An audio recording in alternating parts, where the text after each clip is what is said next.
사람이 가장 두려운 순간은 마음이 변할 때가 아니라 마음을 인정하지 못할 때라고 하지요. 지역은 지금 그 두려움 속에 갇혀 있었습니다. 그날 결혼식장에서 등을 돌렸을 때 그는 모든 게 끝났다고 믿었습니다.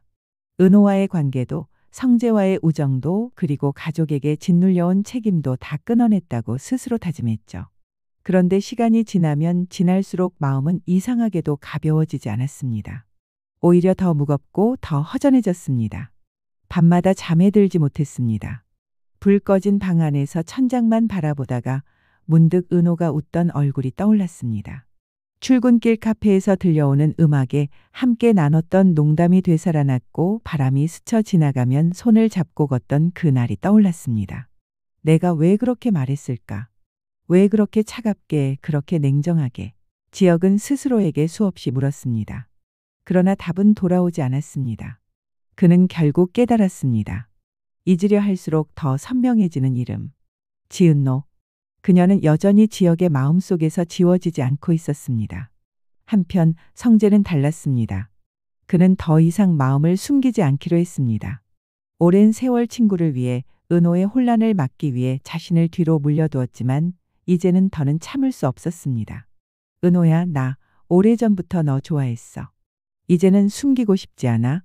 내가 힘들 때 내가 곁에 있을게. 그의 고백은 담담했지만 오랜 세월을 지켜온 간절함이 묻어 있었습니다. 그러나 그 고백을 들은 은호의 가슴은 무겁게 흔들렸습니다. 은호는 성재의 따뜻함이 고마웠습니다. 하지만 동시에 지역의 그림자가 여전히 가슴에 남아 있었습니다. 지역에게서 받은 상처가 아직도 아물지 않았는데 이상하게도 그 상처 위로 자꾸만 그리움이 스며들었습니다. 나는 왜 늘 이렇게 흔들릴까? 왜 한 번도 내 마음을 솔직하게 말하지 못할까? 은호는 혼잣말처럼 중얼거렸습니다. 그녀는 누구보다 강하고 싶었지만 결국 늘 두 사람 사이에서 갈팡질팡하는 자신을 발견할 수밖에 없었습니다. 이때 집안의 갈등은 점점 깊어졌습니다. 아버지 이상철은 지역을 불러내 차갑게 말했습니다. 사내 자식이 책임도 못 지고 도망만 다닌다니. 내가 내 아들이라는 게 부끄럽다. 집안 체면은 누가 세울 거냐. 그 말에는 이상철이 살아온 세대의 고집이 담겨 있었습니다. 그는 젊은 시절 가난과 싸우며 집안을 일으켰습니다. 체면을 지키기 위해 때로는 자존심을 꺾고 원치 않는 선택도 감수해야 했습니다. 그래서 아들에게도 같은 희생을 강요한 것이었습니다. 그러나 지역은 달랐습니다. 아버지가 말하는 책임은 결국 아버지 체면을 위한 거잖아요. 제 인생은 언제쯤 존중받을 수 있습니까? 그 한마디에 방안은 얼어붙었습니다. 이상철은 아들의 눈을 바라볼 수 없었습니다. 차갑게 등을 돌렸지만 속으로는 울컥하는 감정이 치밀어 올랐습니다. 내가 잘못 키운 걸까? 내가 너무 무겁게 짐을 얹어준 걸까? 그러나 그 물음은 끝내 입 밖으로 나오지 않았습니다. 아버지란 이름으로, 체면이란 굴레로 끝내 말하지 못한 채 침묵으로만 남았습니다. 이 장면은 부모와 자식 사이의 오랜 벽을 보여주었습니다. 서로를 사랑하지만 끝내 닿지 못하는 마음. 그것은 시청자라면 누구나 가슴 한편에 품고 있는 상처이기도 했습니다. 한편 보아의 사정도 서서히 드러나기 시작했습니다. 사람들은 그녀가 단순히 결혼이 두려워 도망쳤다고 말했습니다.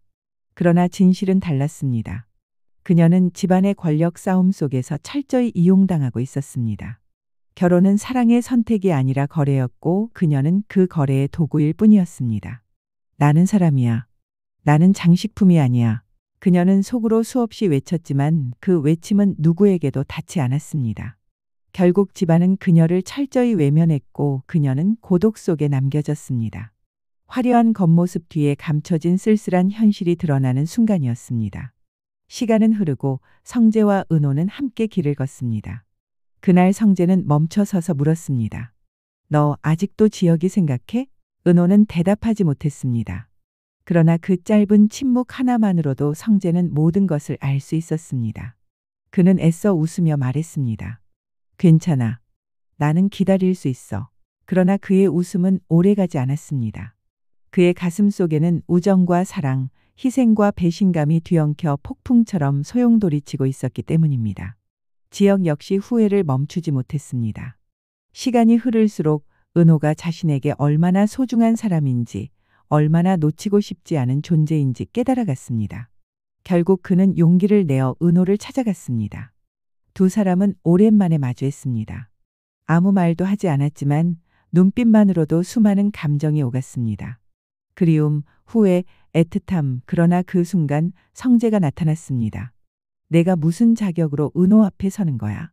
친구라면서 왜 늘 너만 가져가야 하는데? 성재의 목소리는 낮았지만 분노로 떨리고 있었습니다.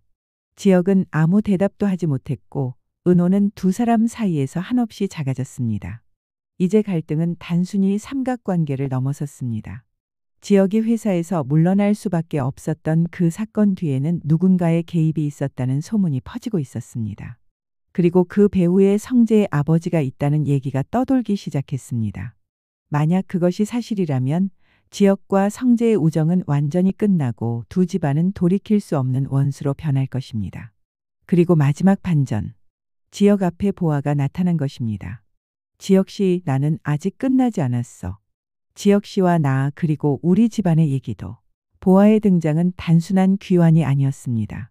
그녀 뒤에는 여전히 권력 다툼과 재산 싸움 그리고 새로운 갈등의 불씨가 도사리고 있었습니다. 이야기는 이제 더 이상 단순한 사랑의 이야기가 아닙니다. 사랑과 우정, 부모와 자식, 집안과 체면 그리고 숨겨진 진실까지 모든 것이 얽히고 설켜 이제는 누구도 쉽게 빠져나올 수 없는 상황이 된 것이죠. 시청자는 결국 이렇게 묻게 될 것입니다. 은호는 누구의 손을 잡게 될까? 지혁과 성재의 우정은 끝내 무너질까? 그리고 두 집안의 갈등은 어디까지 번져갈까? 드라마 만찬 구독과 좋아요는 사랑입니다. 회가 거듭될수록 기대되는 화려한 날들 드라마 만찬에서 알려드릴게요.